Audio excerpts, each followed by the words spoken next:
I would like to start off with saying, I've never done this. I've never written a speech, never spoken more than a few words in public, and I've never been more passionate about anything else in the rest of my life. Hi, I'm Cadence Ames, and for the entirety of the 15 years I've been alive, I've lived under the spacious skies, the amber waves of grain, the purple mountains, majesties, and above the fruited plain.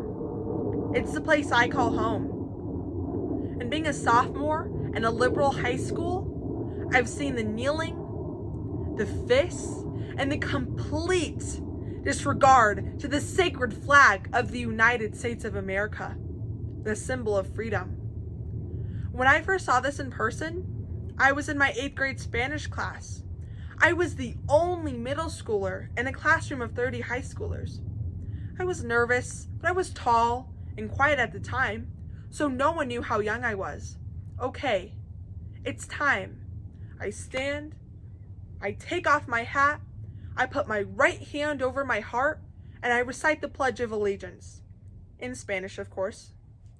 Yo prometo lealtad a la bandera de los Estados Unidos de América y la república que representa una nación bajo Dios, indivisible y justicia para todos. But I'm confused. Half the class is sitting down. I'm disturbed, but I don't think much of it. Then a few weeks later, my teacher's in the classroom next door when the pledge comes on. I do what I did on that very first day. But this time, I can count on one hand the amount of kids standing. Today, I would have said something, but then I saw myself as a measly 8th grader. God shed His grace on me when He gave me the realization that I live in the greatest country on planet Earth. And I'm proud to represent my country as a Christian woman, as a conservative, and more importantly, with a true love for the United States of America. As said in Psalm 31:24, be strong and let your heart take courage, all you who wait for the Lord. With that said, it takes courage and strength to stand up for what you believe in. And I hope to inspire every other young girl out there who is afraid to come out of the dark and lonely conservative closet. It wasn't easy for me. I didn't hide my love for this country or my conservative views, but I sure wasn't going to go out and say it. But then I realized, what's stopping me? I'm not going to let some comment on social media get me down. Dirty looks, eye rolls, snickering, or gossip. I dare you, go out and tell anyone who will listen. I love God. I love my country, and I love myself, and I'm not afraid to shout it out to the world.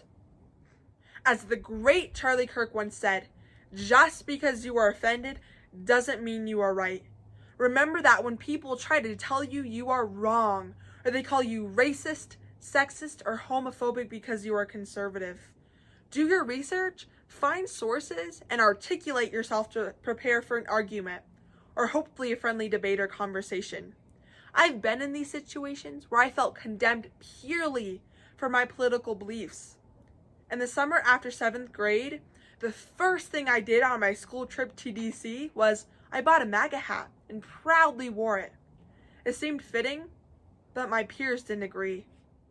I wish that I grew up in a generation where it wasn't controversial to wear red, white, and blue, to support the police officers and military personnel who risk their lives for the greater good, to believe all lives matter, to bow your head in prayer, to hang the American flag in front of your home, to stand for the national anthem with your hand over your heart.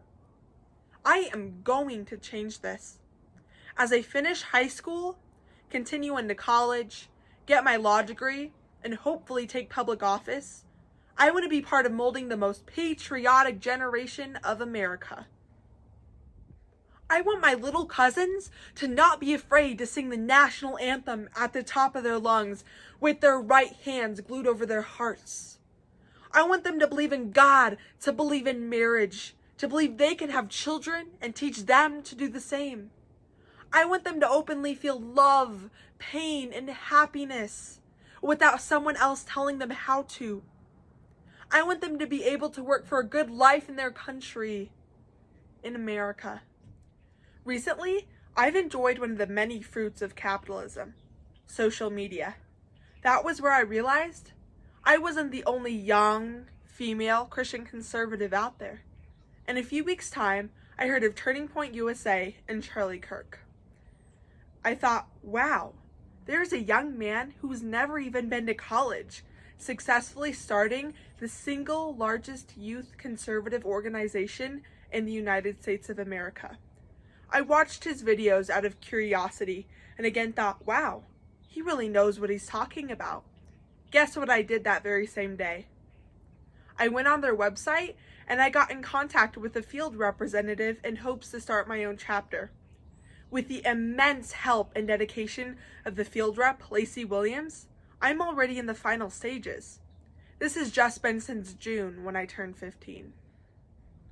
Through Turning Point USA and my newfound passion for conservative politics, I'm certain I can make a difference. And I want everyone listening to this to do the same. Everything counts. Even if it's simply wearing your MAGA hat in the White House or standing while reciting the Pledge of Allegiance in class. As said in Philippians 4:13, I can do all things through Christ who strengthens me. So do your best to really explore your beliefs and then do everything you can to get your message out. The last 6 months have been a roller coaster. First, it was COVID. But when I first heard about it, it hadn't even come to the US. But then it did. But hey, we had spring break for 2 weeks. Oh, but my band competition in Virginia is canceled? Wait, we aren't going back to school this year? Hold up, my Spanish trip to Peru was postponed until next summer? That was horrible for me, for my privileged American life. And the next thing I know, there are protests. Initially I think, whatever, this isn't going to last. But then it did. And then the next thing I know, my home city of Denver is getting ravaged by rioting. And it isn't even the worst of it. I just recently got my permit and I drove down there with my instructor to see hundreds and hundreds of tents belonging to the homeless. I go home and hear news stories about cops who are getting attacked and killed because they bravely wear the badge. And then I get scared. And more scared. And more scared. Not because of the pandemic, but because of my fellow Americans and their dangerous hate and ignorance. I then hear about the merciless death of a President Trump supporter simply because of his beliefs. I think, could that be me next? But I'm not going to let people who have hate for God, for their country, and for themselves to scare me into submission. I will stand and do whatever it takes. So far, my life is barely a mark on the timeline of the United States. But I've tried to encourage and inspire. My best friends and some of my close family are liberal. They don't understand my beliefs, and sometimes I don't understand theirs. But it's important to accept everyone. You don't have to agree, but respect is crucial to the democracy that makes America great. This is what it takes to become a successful conservative. To this day, I have one single conservative friend at school. But through Turning Point USA, my passion for politics, and my position in my school student council, I hope that one by one, I can help students at my school and across the United States believe in freedom, capitalism, respect, and most importantly, in the United States of America. Thank you, and God bless.